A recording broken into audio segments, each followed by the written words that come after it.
Hey guys, this is the Bible lesson for today. I didn't do one yesterday. I was trying to giving you guys a chance to kind of catch up a little bit, but this is the Bible lesson for Thursday, April 16th. So, if you remember, David's had a couple of rough chapters. It's not really going to get any necessarily easier for him. It's a little recap. If you remember, Amnon, David's firstborn son, heir to the throne, wronged his sister and was very, very terrible. Did some terrible things, but it was not his stepsister. Essentially, it's the sister of Absalom, another one of David's sons, and so.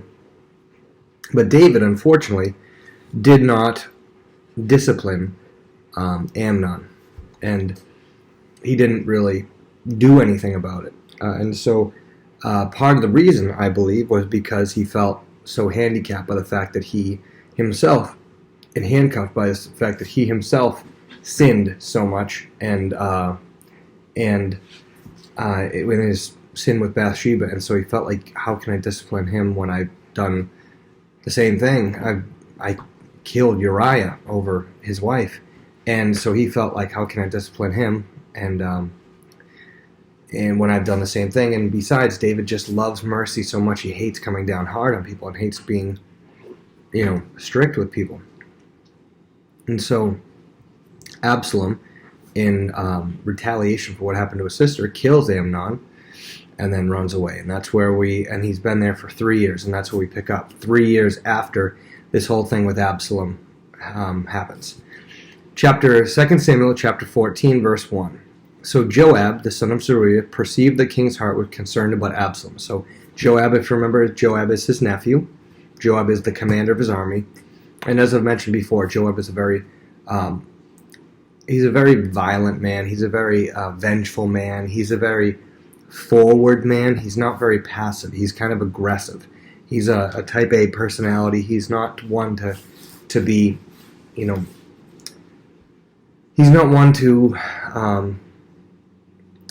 kind of defer very much. He's very much a bold person and kind of does things and kind of pushes the envelope a little bit. And so he sees here that David is upset because Absalom had been gone for 3 years, and David's solution was not to deal with it, but to just kind of ignore it. See, David should have either dealt with it and told Absalom that he was wrong and made a proclamation that Absalom was wrong, or he should have said Absalom was justified or something.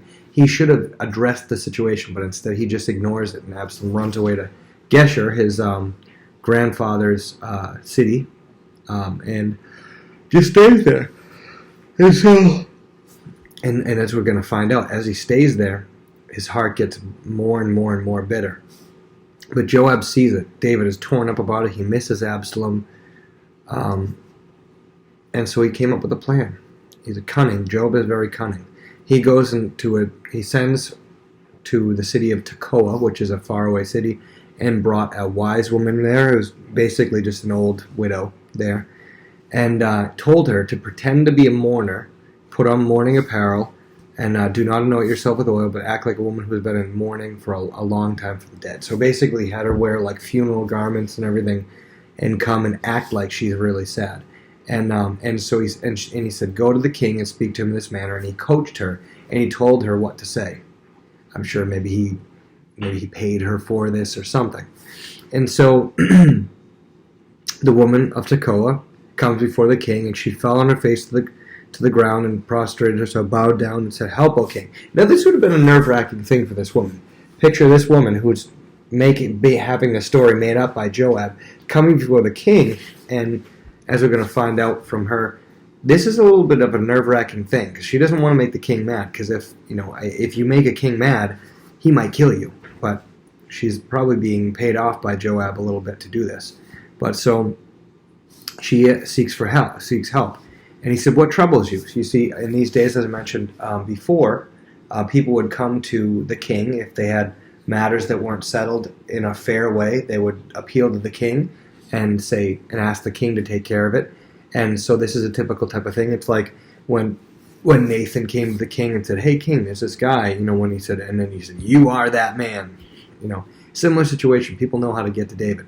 And so she said, "Help me." And he said, "What troubles you?"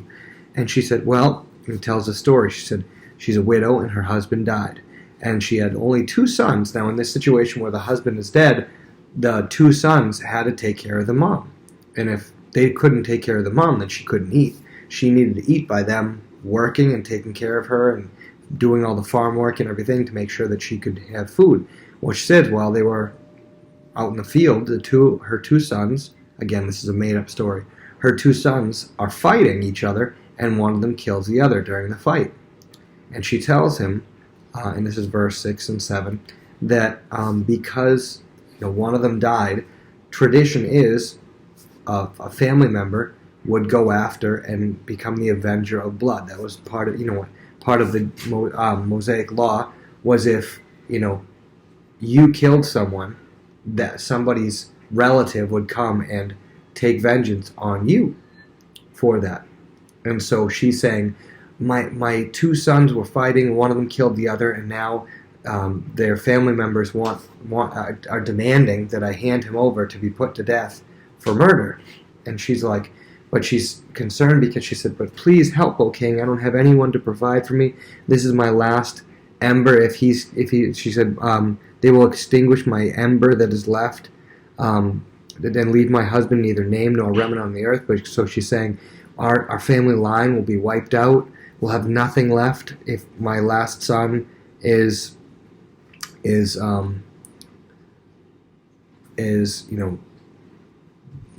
put to death. And so he says to her, and so she has this very sad story that happens, and he says to her, "Go to your house, and I will give you orders concerning you." And the woman of Tekoa said to the king, "My lord, O king, let the iniquity be on me and my father's house, but on the king and his throne be guiltless." And he said, "Whoever says anything, bring him to me, and he shall not touch you anymore." He basically says, "As the Lord lives, not one hair of your son shall fall to the ground." Basically, back and forth exchange a couple times, and David says basically, he'll be fine. I will make sure that nobody touches him. So it's by law this kid would have been required to be put to death, but he overrides the law and says, "You know what? No, I have mercy on this old woman, and I don't want her son to be put to death, and so forget it. We'll erase the punishment." And so in verse 12, she says, "Well, please let your maidservant speak another word to my lord the king." And so she's going to now tie in what Joab wanted her to say, and he says, "Say on."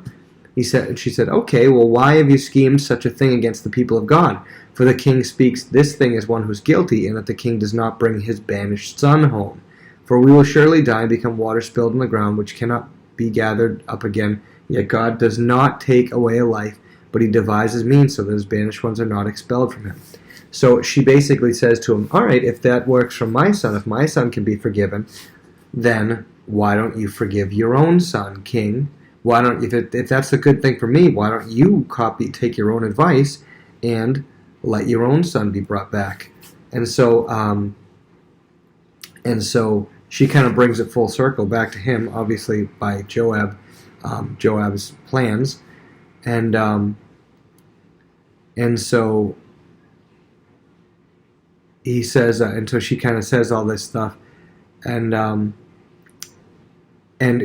David in verse 18 says, "Please do not hide anything from me that I ask you." And the woman says, "Okay, please, my lord, speak," because she's a bit afraid at this point. You can see she kind of brought this whole thing to David, and it would be a pretty confronting, pretty difficult thing. I mean, a lot of kings would just be like, "How dare you talk to me that way," and kill her. But she is nervous, and she's anything, go ahead. He's like, "Answer me something." She's like, "Anything, sir, sorry." And he said, "Is the hand of Joab with you in all this?"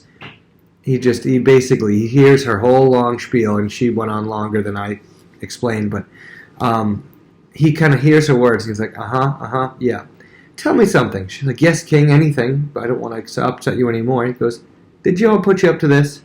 And her answer was, as you live, my lord the king, no one can turn to the right hand or the left from anything that my lord has spoken. For your servant Joab commanded me, and he put all these words into your mouth of your maidservant, to bring about this change of affairs.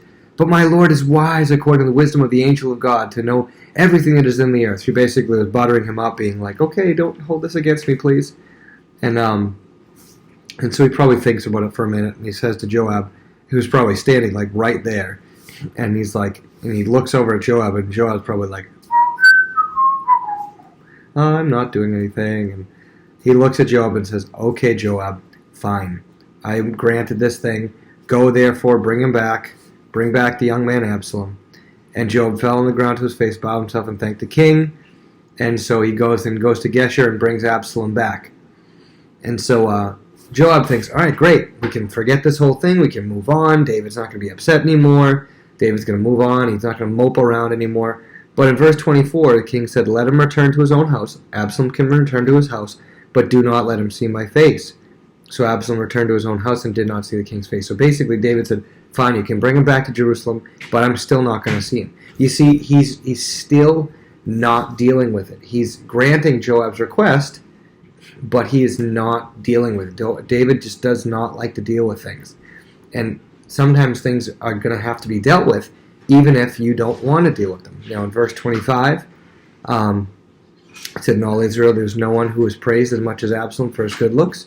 From the sole of his foot to the crown of his head there was no blemish in him. So here we see Absalom is described for us. Not everyone is described physically for us, but he's basically a very, very good-looking guy. It said he had no blemish on him, which means no weird-looking things or anything. But verse 26, it said, when he cut the hair of his head at the end of each year, he cut it because it was heavy on him.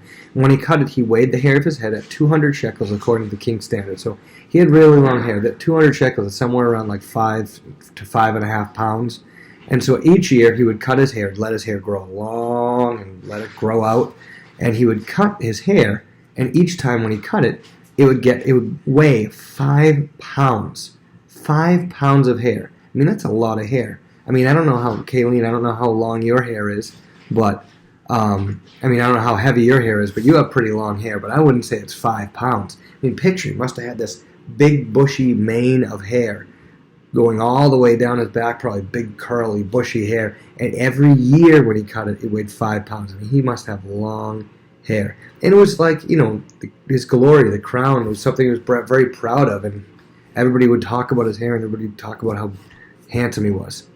But so, and he had, in the meantime, he had 3 sons and 1 daughter, and he names the daughter Tamar, which you remember is the name of his sister, and he most likely named her Tamar because of his sister, in honor of his sister. But here we see Joab brings Absalom back to Jerusalem, but Absalom did not see the king's face for 2 full years. So David, again, is not dealing with it. He's not dealing with an issue that he's being confronted with.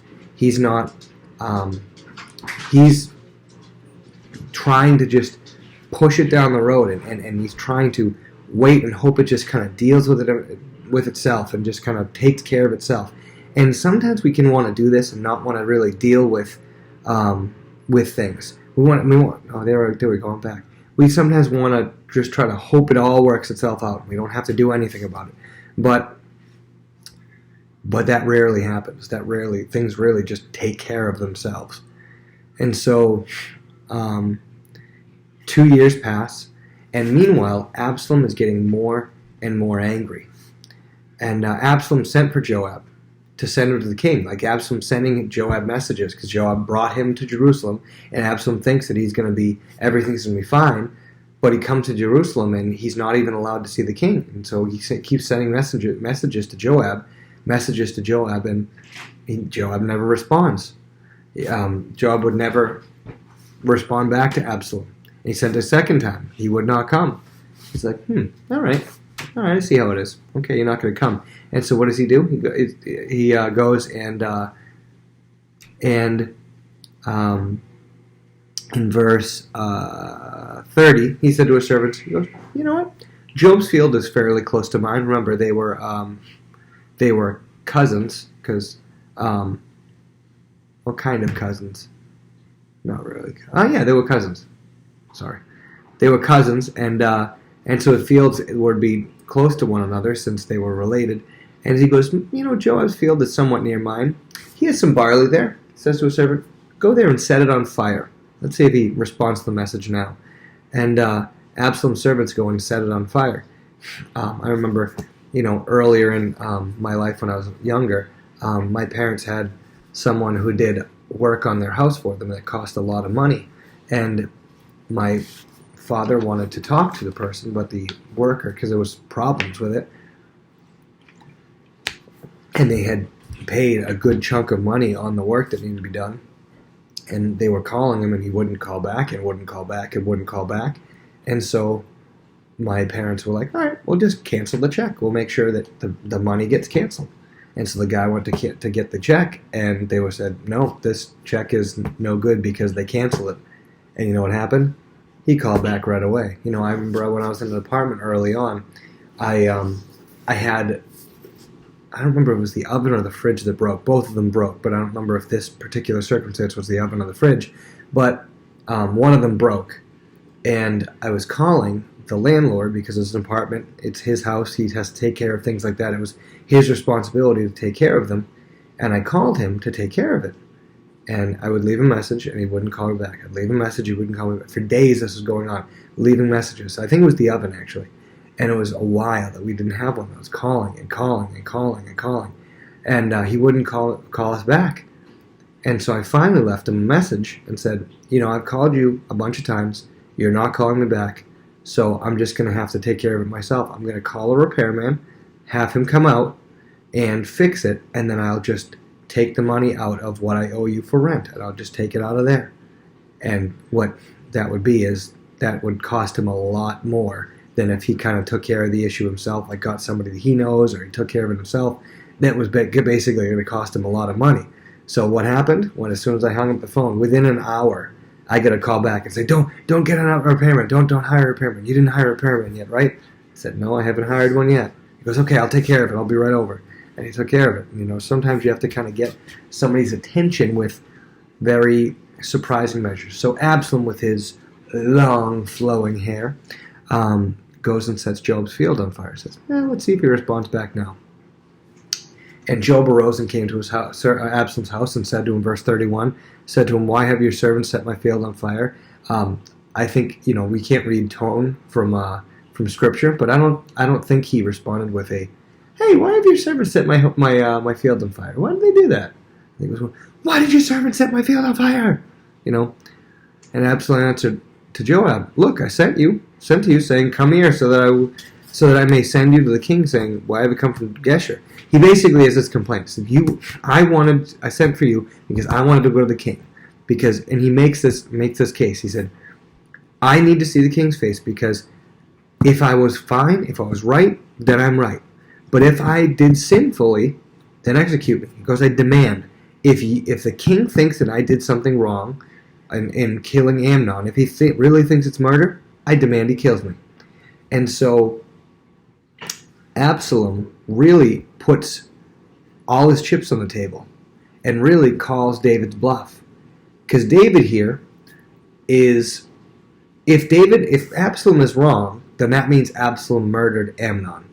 And what happens with murder is that the murderer gets put to death. But David didn't put Absalom to death. He just kind of ignored it. But if he's not putting Absalom to death, which means he's not a murderer, then there shouldn't be anything wrong. Absalom should be able to come in the palace and do whatever he wants and talk to the king whenever he wants. And so, but David wasn't doing that because he feels like Absalom was wrong. You see, he feels like Absalom was wrong, but he didn't feel like punishing him because he knows the punishment is really harsh. So what that allowed to happen was it allowed Absalom to feel like he was right, that he was justified, because he feels like he's justified in killing Amnon. It allowed him to continue feeling that way, yet to feel wronged by David, because in his mind, he felt justified killing Amnon, and he's like, well, obviously, the king doesn't feel I'm a murderer because he would have killed me himself. He would have had me put to death if I was a murderer. So he's just being mean to me for no reason. He's getting sick of it. He's getting angry. He's getting frustrated. And just that whole 3 years and 2 years, 5 years in all that he was there was getting more and more bitter with his dad and more angry. And so he calls David's bluff and says, did I do wrong or did I not do wrong? If I did wrong, I demand you execute me, the punishment for murder. And if you're not going to execute me, then I demand everything be fine. And so Joab went to the king and passed on the message. And basically David, not wanting to kill Absalom, put Absalom to death, said, okay, fine. He brought him back in. They hugged and they reconciled, or so we think they reconciled. But the problem is, outwardly, everything, David brought Absalom back in. Okay, fine, he can come back in. But inwardly, that bitterness had already begun to grow. Absalom was already bitter, and it was already done. And David didn't deal with the damage done by that bitterness. You see, he kept pushing off, didn't want to deal with it, just la la la la la la la. And then Absalom lost full respect for David. And then when David finally let him back in, he just like, okay, and didn't want to talk about it at all, just brought him back in, okay, everything's fine. So that allowed all of those wrong things that Absalom thought to just keep building up and keep stirring up. And so we see here David's lack of a desire to deal with things is really going to, as we're going to see, come to bite him. So that was 2 Samuel chapter 14, and we're not done with Absalom yet. All right. Have a good night, guys. Oops, I didn't press the stop button.